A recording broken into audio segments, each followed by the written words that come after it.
Hola amado, Dios te bendiga, buen día. Qué bueno saludarte en este momento. Deseo grandes bendiciones para tu vida. Hoy quiero invitarte a estudiar la palabra del Señor. Iniciamos un nuevo libro de la Biblia y es el libro del profeta Habacuc. Este libro lleva el mismo nombre de su autor, Habacuc en hebreo, que deriva del vocablo Habat, que quiere decir abrazar. Este nombre no aparece en ninguna otra parte del Antiguo Testamento. El libro parece haber sido escrito durante el tiempo terrible de apostasía del pueblo de Israel. Profetas y Reyes así lo menciona.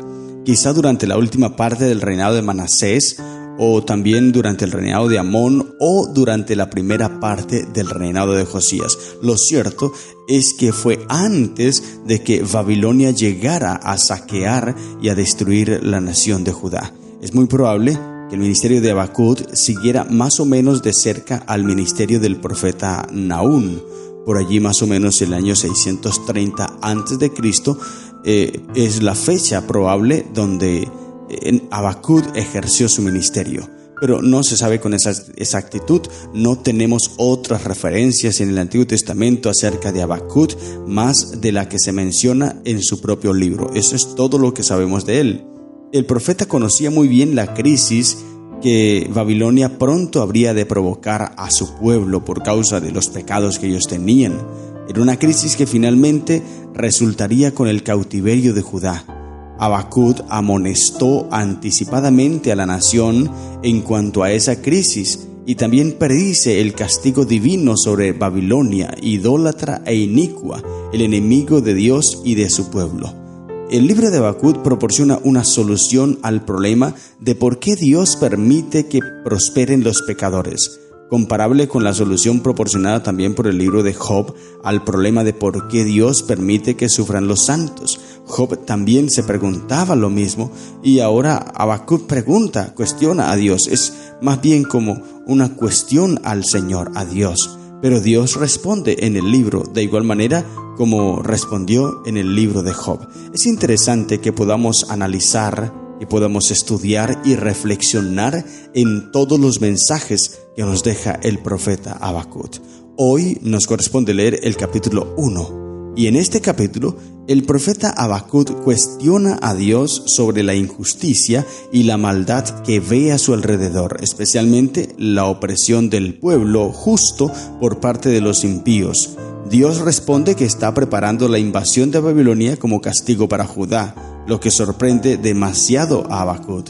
Este capítulo, querido hermano, nos invita a reflexionar sobre la confianza en la soberanía de Dios, incluso en medio de circunstancias difíciles y aparentemente injustas. Nos recuerda que aunque no siempre entendamos los caminos de Dios, podemos confiar en su justicia y su plan soberano. La aplicación práctica sería mantener la fe y la confianza en Dios, incluso cuando las circunstancias parezcan desafiantes, sabiendo que Él tiene un propósito mayor en todo. Esto es muy importante entenderlo y es lo que nos enseña el capítulo 1 de Habacuc. No importa que tú no comprendas, no entiendas los asuntos de Dios, no importa que no entiendas las cosas, debes confiar, debes aferrarte y creer profundamente en que todo está bajo el control de Dios. Esto es importantísimo que lo reconozcas y que lo entiendas. Leamos entonces el capítulo 1 y entendamos todas estas lecciones que Dios tiene para ti. Dice la Biblia, Habacuc 1. La profecía que vio el profeta Habacuc. Nótese bien cómo introduce su libro o sus escritos. Él dice, profecía que vio el profeta Habacuc.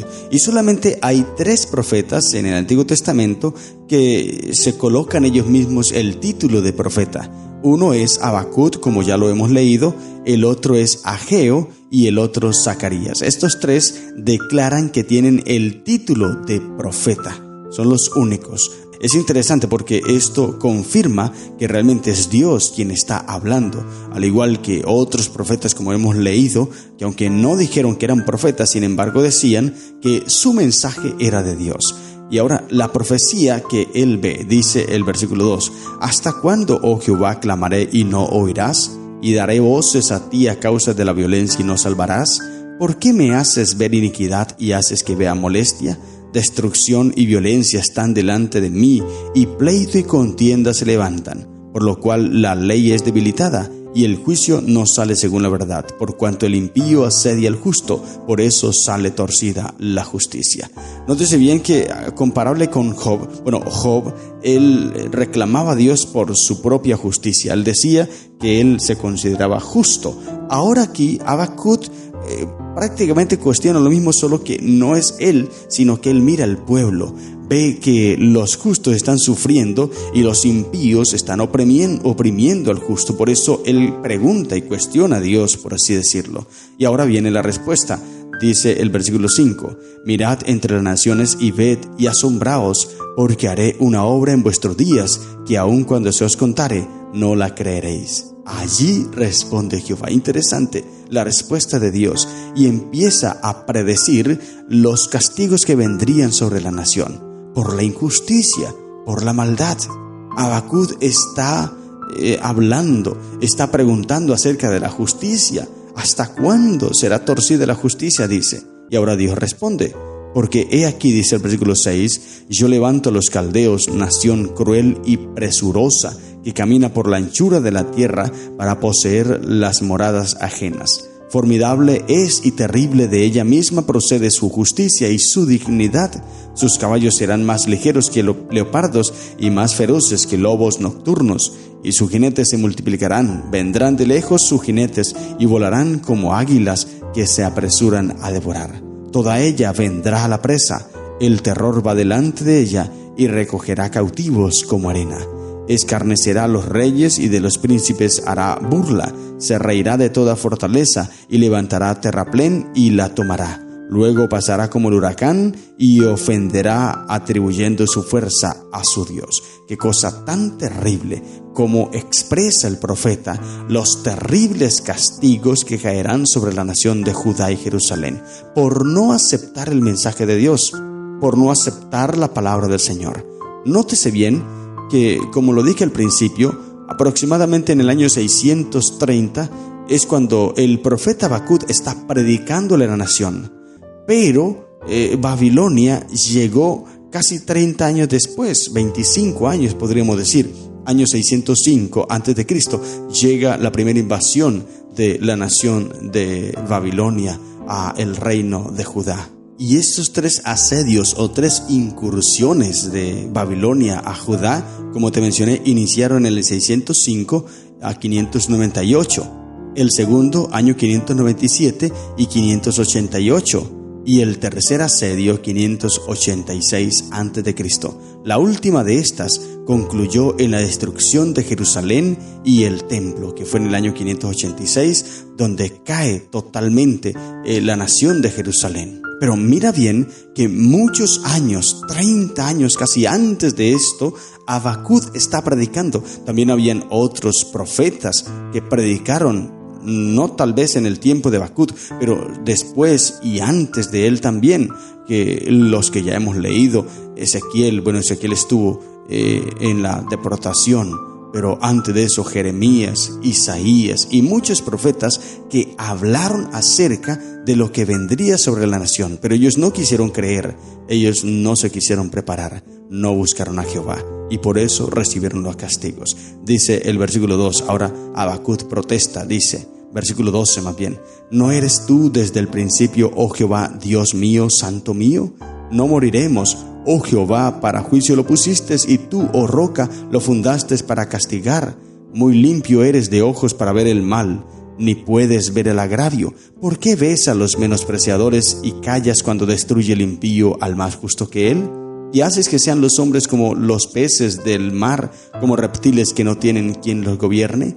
Sacará a todos con anzuelo, los recogerá con su red y los juntará con sus mallas, por lo cual se alegrará y se regocijará. Por eso hará sacrificios a su red y ofrecerá sahumerios a sus mallas, porque con ellas engordó su porción y engrasó su comida. ¿Vaciará por eso su red y no tendrá piedad de aniquilar naciones continuamente? El profeta termina su capítulo preguntándole a Dios si él permitirá que los babilonios sigan venciendo para continuar vaciando su red tan solo para volver a llenarla con despojos de la guerra. Y aparentemente allí queda inconclusa estas preguntas, no tienen respuesta. En el capítulo 1 no las tienen, pero luego en el capítulo 2 vendrá la respuesta de Dios a Habacuc. Nótese bien, como lo mencioné al principio, es algo similar, comparable al libro de Job, porque en Job también Job pregunta a Dios y Dios responde a Job. Aunque Job está reclamando su propia justicia, o sea, él dice que él es justo y que injustamente está siendo castigado. Aquí Habacuc no está cuestionando su propia justicia o está reclamando su justicia, sino que él está hablando por el pueblo, porque él ve que muchos están oprimiendo a los justos, hombres buenos, damas buenas que están siendo oprimidas por los impíos. Así que él reclama esto. Y ahora dice, bueno, Señor, tú utilizarás a Babilonia, pero Babilonia seguirá atacando, vaciando su red y llenándola. ¿Qué es lo que sucede, Dios? ¿Por qué el impío progresa? Pero en el capítulo 2 responderemos estas preguntas. Lo cierto, querido hermano, es que este capítulo, como te mencioné, el capítulo 1 de Habacuc, nos enseña a confiar en la soberanía de Dios, incluso en medio de circunstancias difíciles y aparentemente injustas. Dios nos recuerda que no debemos entender todo para creer en Él, no, simplemente debemos aceptar y creer profundamente en Él, porque Él lo tiene todo bajo control. Él es justo. Él es un Dios poderoso, es un Dios misericordioso y no hace nada por azar, no comete errores, no se equivoca. Por eso debemos creer profundamente en Él, aunque no entendamos nada. Hazlo, querido hermano, y tendrás paz en tu corazón y dejarás de preguntarte tantas cosas. No cuestiones a Dios, simplemente acepta todo lo que Él te da. Estas son las lecciones que encontramos en el capítulo 1 del libro de Habacuc. Que el Señor te bendiga. ¡Feliz día!